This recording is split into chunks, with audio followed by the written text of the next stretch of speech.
Good morning, Rabotai. Welcome to Breakfast in the Class. Breakfast in the Class today is sponsored and dedicated in loving memory of Suri Alfonso Zanzuri, Li Nishmat Suri Ben Clement and Yolanda, Aleva Shalom, sponsored by Avram Simmons. As well, dedicated in loving memory of Mrs. Lily Safra, Alea Shalom, Lilu Nishmat Lea Batchana. Our philanthropy has reached so many throughout the entire world. The week of classes is sponsored by Eliana and David Shasha's friends in honor of their wedding.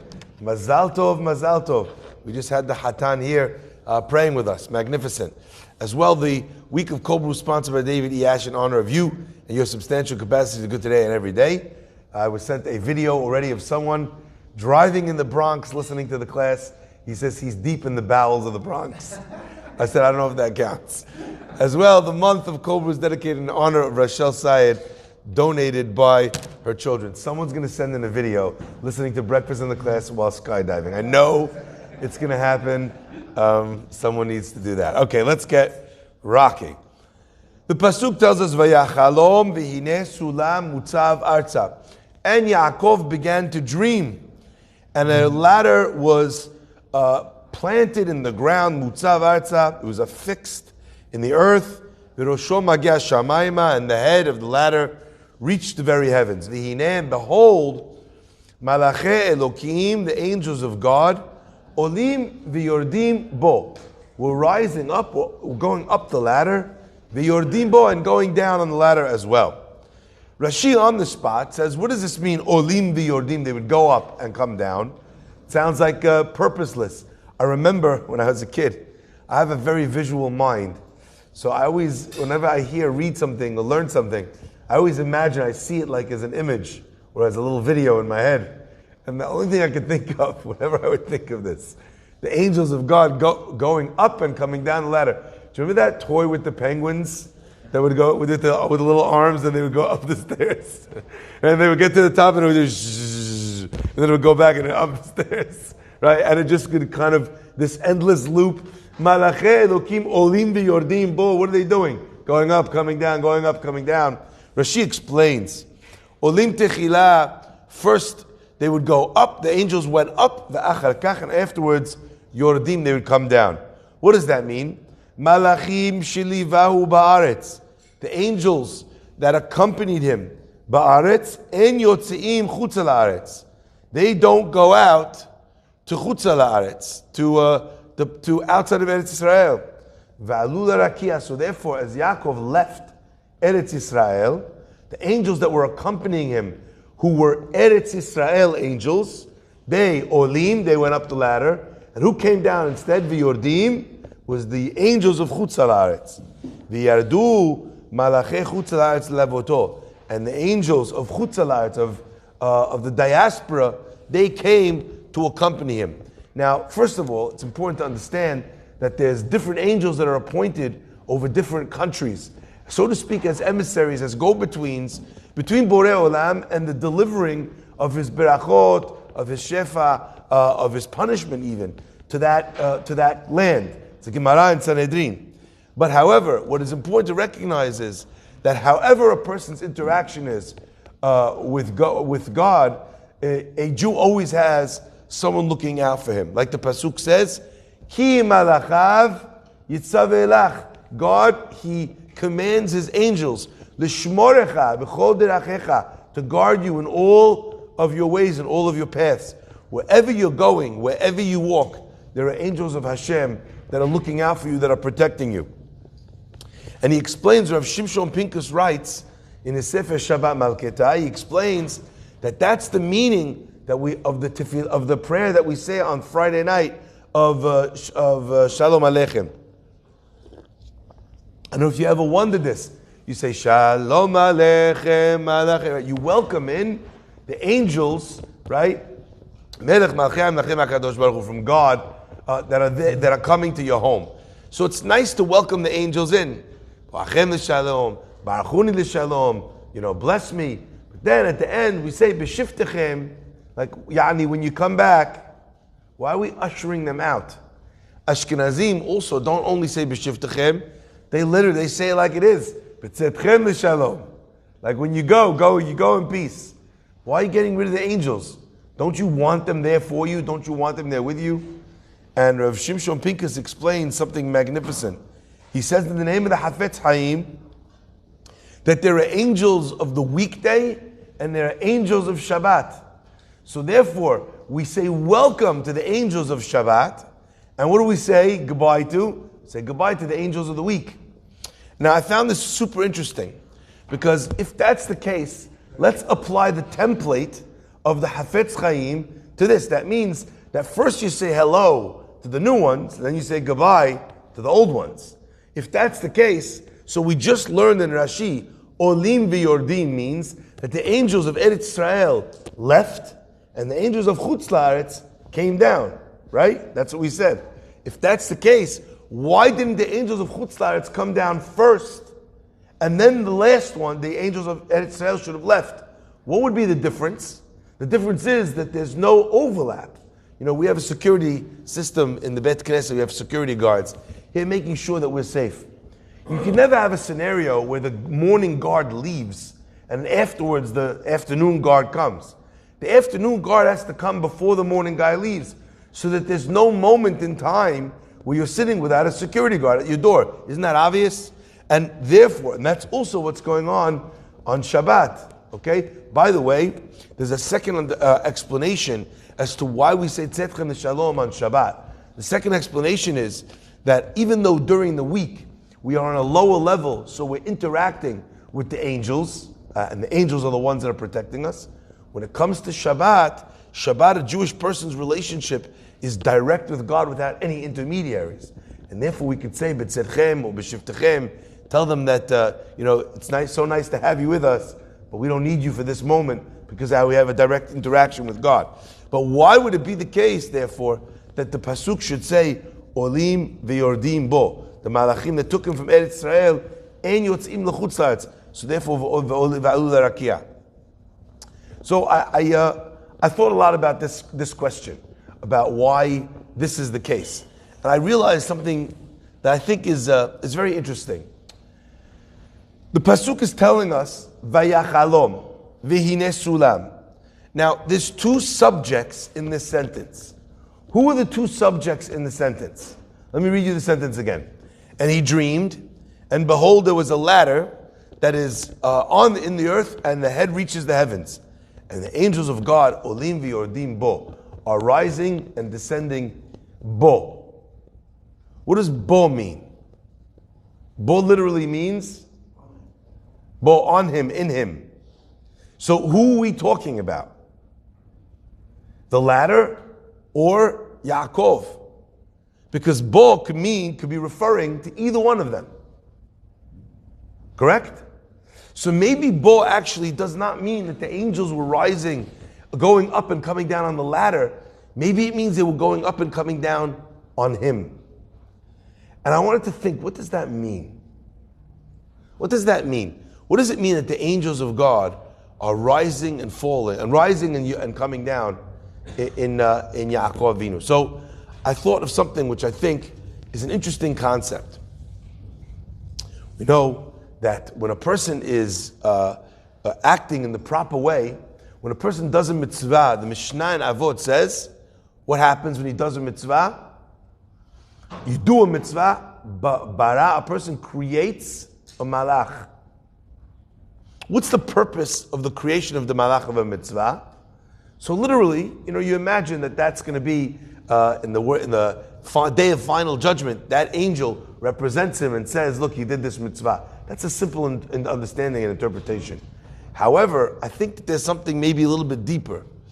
We know that the Mishnah in Avot also tells us that if a person does mitzvah, mitzvah goreret mitzvah. That when a person does one mitzvah, the mitzvah drags along with it another mitzvah. It almost seems like there's a supernatural force which is attracting to a person who does a mitzvah another mitzvah to be able to achieve or another mitzvah to be able to do. Perhaps that's the function of the Asa Malach Echad Bara Malach Praklit Echad, the Mishnah says. He creates a Malach. The Malach's job is to draw to him, not just to protect him, but to draw spirituality to him. So what Yaakov Avinu recognized in his dream is as he's running away from Esav, he's creating for himself. This is the first time, think about it, in Yaakov's life, the first time where he's operating in a vacuum. The whole of his childhood, he lived on the lap of Avraham Avinu of Yitzchak. Then he goes from Avraham and Yitzchak's house to where? He goes to Yeshiva of Shem Va'ever. But for the first time in Yaakov Avinu's life, he's now on his own. And he's not only that, he's not in an environment which is conducive to spirituality. And Yaakov is very worried. He's very upset. He's very concerned. And where do you see the concern of Yaakov? The Pasuk tells us that when he lied down, Vayikach me'avnei hamakom, he took from the stones of the place, Vayasem merashotav, and he put them around his head. Why was he putting the stones around his head? How come he's protecting only his head and not the rest of his body? We explained many times already that Vayasem merashotav means that Yaakov was protecting his head.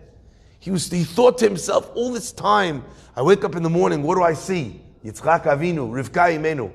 I go to Yeshiva, I'm seeing Shem, Ever. This is what I'm seeing, this is what I'm surrounded by. But I'm about to go to a place where I don't know where the head of the people around me is going to be.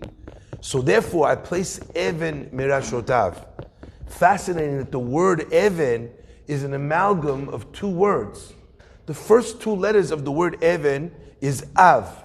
The second two letters of the word Even is Ben, indicating that there's something that is unchanging about an Even. It doesn't grow, it doesn't shrink, it doesn't wear away, right? The nature of a stone is in some ways lasts as long as the world. Leave a stone in some corner of the world where it's not being exposed to the elements. On the day of creation to the day that Mashiach comes, there will be no difference in that rock. Okay? Yaakov Avinu, when he lied down to sleep, when he went so to sleep, when he went so to speak, to sleep, he took Avanim, Vayasem Mirashotav. He tried to protect his head. He tried to protect the way he learned, the way he was as a child. He tried to draw that into his future. And then he has a dream. And what's the dream? Borei Olam tells him, there's something else that protects, that goes with every Jew no matter where he goes. And that is the Malachim that protect him. But they're not just angels of protection, a security detail that your father got you, for when you are on a trip where you went. It's not something that's sent to you. It's Olim v'yordim bo. They rise and they sink based on you. Yaakov, you want the external protection of your father, the external protection of your yeshiva. I want you to understand that there's a mobile version of that. And you know what that is? The fact that a person does a mitzvah. I remember once, someone said to me, unbelievable, he said, I always feel bad that the first mitzvah that I'm doing in the day is tefillah. I said, why? He said, because if the first mitzvah I do is tefillah, then with what mitzvah do I come into tefillah? This was a question. He says, every mitzvah that comes after a mitzvah is bolstered by the mitzvah that came before it. So I told him, what are you talking about? A Jew comes to tefillah, has done like 50 mitzvot already. Netilat yadayim, modeh ani, how he got dressed. He said good morning to his wife, to his kids. You already could have 50. The doorman, if you took a cab, if you didn't run someone over on your scooter, you were careful, you gave someone right of way, you could come to Bet Knesset already with 50 mitzvot. But my friends, Malachei Elokim olim v'yordim bo. God was communicating to Yaakov Avinu, Yaakov, you're so worried as you go into the world, you could create for yourself a security system, a force around yourself, protecting yourself. And you know what that is? The mitzvot.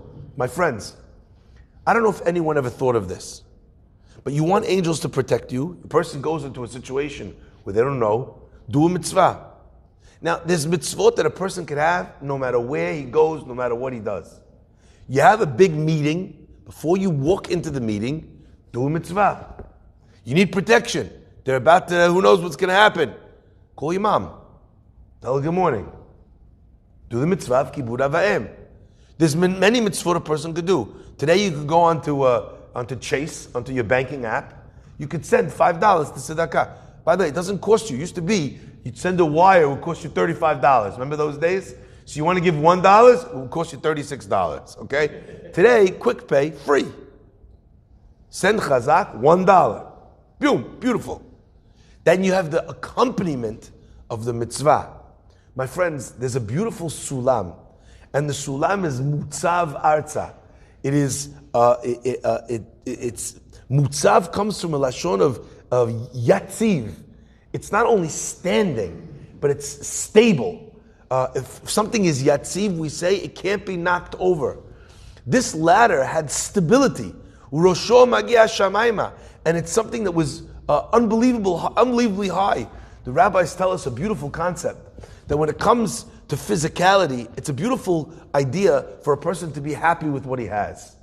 You know, you have $1 million, you have $100, you have $1. Samech bechilko. Happy with what you have. Right? However, when it comes to ruchaniyut, to spirituality, a person's never supposed to be happy with what they have. And they give a beautiful explanation of this. We say, you should know today and return to your heart, because Hashem is your God. The rabbis say, imagine a person is on a ladder. If you're on a ladder, you look down, you want to know where you are on the ladder. The way you decide where you are on the ladder, when it comes to ba'aretz, when it comes to issues of the earth, you look mitahat. There's so many people beneath you. When it comes to shamayim, to issues of spirituality, of heaven, mimal. Don't look at people beneath you and decide you're so great. Look at people above you and see how far you have to go. Okay? When a person thinks of life as a ladder, that yitzivut, that stability on this earth is rosho magia shamayma, that I'm looking up, I'm trying to do more, I'm always thinking of another good way, another beautiful way forward, then the angels of the mitzvot that I do accompany me no matter where I go. I don't know about you. You know, there used to be a phrase. They say a person should get lawyered up. Did you ever hear that phrase before? I feel like you only apply the word lawyered up to a certain kind of lawyer. You feel me? Is that right? Like you have a really super nice, relaxed lawyer that doesn't love to litigate. That's not getting lawyered up. Lawyered up is that guy who's like, comes in not with a red pen for a contract. He just dumps a bucket of paint on the whole. That's lawyered up. Like, you know, the guy is, you know, et cetera, et cetera. You know, but then there's a guy who walks into the meeting. He doesn't have a lawyer. He has a team of lawyers. Forget about it. This is not going well. This guy's got a whole team of lawyers. They're all looking for loopholes. They're all looking for opportunities to protect him, to mess you over. My friends, a person has an opportunity to come to every situation with a team of lawyers. That's the language of the Mishnah. Asa mitzvah achat. You did one mitzvah. Bara malach echad. Bara praklit. You created one angel. You created one attorney. So when it walks into the room and the question is, if you have the zechuyot to be able to win, that's the opportunity to be able to come to every single thing. Now, my friends, most people think of this. Rabbi, I need a big zechut today. You know, why? Oh, I have a big closing. Rabbi, I need a big zechut today. Why? Someone's, rifuah shelema. But you don't only need big zechut for closing a deal and for rifuah shelema. What about today? Only today, someone called me, they're trying desperately to get their kids into a Jewish school, struggling to be able to do so. Oseh mitzvah achat, bara mitzvah achat. Let's go! But you don't think you need a zechut for that? You don't think you need extra power? Anything a person needs extra power for. Asa mitzvah achat, bara mitzvah achat. So Yaakov Avinu, in worrying about the Evan, in worrying about being able to continue this thing. And you know what? Everybody needs a good environment. Let me give you an example. Let's say you're not feeling particularly strong, and you're hanging out with people that are doing the wrong thing. When your self-control is weak, what are you going to default to? What everyone else is doing, right? Let's say a person, they have a little issue with drinking. Not an addict. He drinks too much. You hang out with a bunch of guys that are a bunch of big drinkers, and you had a bad day. What's going to happen? You know what's going to happen. You hang out with a bunch of guys who don't drink at all. What's going to happen? You're going to have carrot juice. Because it boosts the beta-carotene. Like, that's what you're going to do. Right? Why? Because you're going to default. When you don't have enough power, what do? You default to your surrounding posse. Yaakov Avinu was worried. What would he be like without Abraham? What would he be like without Yitzchak? And I thought to myself, maybe that's why the Torah says about Yaakov and Esav that Yaakov is Yoshev Ohalim. He sits in the tents. Who's the tents? Our rabbis say the tents of Shem, the tents of Ever. Where else do we describe the tents? The tent of Rivka, the tent of Sarah, right? Those are the tents that we're talking about. Where's Sarah? She's in the tent. Tent. All the tents that we've had have been positive tents. So Yaakov was Yoshev Ohalim. He was Ishtam, simple guy. He sat in the tents. Who's Esav? A man of the field. Yaakov looks at his brother Esav and he thinks to himself, look what happened to my brother that left the protective environment of the home. He went off the rails. The guy became Majnun. How do I know that won't happen to me? That's what he's worried about. That's why he stayed always. He never strayed too far from the ohel. But now he doesn't have a choice. He's forced to leave his town and go to Haran. And my friends, everybody in life has moments when they're forced to leave things of comfort. They're forced to leave safety. What do? Vayasim erashotav. He decides from before he moves into the situation that he's going to, that he's going to keep his head in the same place. What would my father have done? What would I have done when I was strong, when I had the right support system around me? And he decided from that moment that even if he was going to go to a place where they were the most vile, lying, fake people in the world, he would maintain his integrity. And it's so powerful to hear at the end of the story, after getting messed over by Lavan so many times, you hear Yaakov Avinu triumphantly saying what he said from the beginning. He asks God when he wakes up, he says, please protect me. Please return me to my father's house. What was Yaakov asking for? Let me come home the same person that I left. Protect me, God. I'm going to New York City. I'm going to Las Vegas. I'm going to Chicago. Going to Miami Beach. I'm no longer in Yerushalayim or Bnei Brak. I'm going to Babylon. I'm going to Spain. I'm going to Europe. We're going into Galut. God, please, Hashivenu, return us back. What do we end the pasuk? Return us back? Kekedem, like we once were.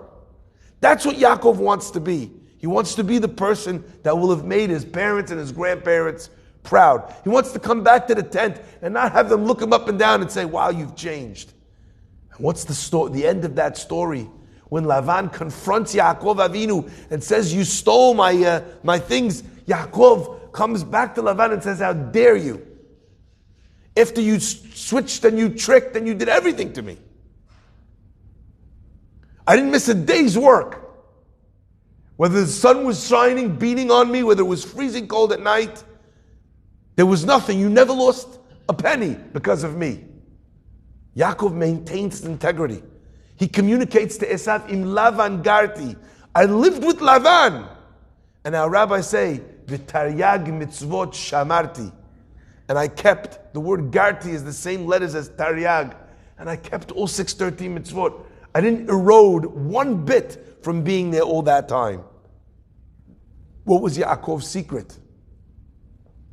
U'malachei Elokim olim v'yordim bo. He recognized that even when he was alone, he was never ever alone.